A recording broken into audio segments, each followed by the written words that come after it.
شفنا فيديوهات كتير لشجرة المانجا بالايس والمكسرات، واخيرا لقينا زيها عندنا في اسكندرية. ده كمان لو انت بتتمشى في محطة الرمل وعايز حاجة تنعنشك في الحر ده هنقولك تروح فين. المكان هو زين في مول الخالدين. وعايز اقول لكم ان زين معروف بشجرة المانجا من زمان، بس احنا حبينا نضيف عليها ايس كريم ومكسرات.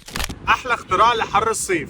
الصيف يعني مانجا ومفيش احلى من كده. وعشان كده طلبنا رز بلبن بقطع المانجا، وكمان زودنا عليهم ايس كريم مانجا، واحسن حاجه ان المانجا فريش وبتتقطع اوردر باوردر. وزين دلع التريليتشي وسماها الدلوعه، وجربنا الدلوعه لوتس اوريو نوتيلا وفواكه بالعسل، وكانت مفاجاه بالنسبه لنا، واكتر واحده عجبتنا اللوتس وبعدها الاوريو نوتيلا، والفواكه اخف واحده فيهم. ومن التريليتشي دخلنا على ميكسات الصيف زي الكوكتيل والشبح، والفرق بينهم ان الكوكتيل ميكس عصاير لكن الشبح ميكس عصاير عليهم قطع فاكهه. وفي الحر ده كان لازم نختم بموهيتو بلو باشن نعناع وتوت، وعباره عن ليمون وعليه نعناع وسبيروس باتس. وفعلا الموهيتو منعش جدا في الجو ده، واكتر واحد عجبنا الموهيتو نعناع.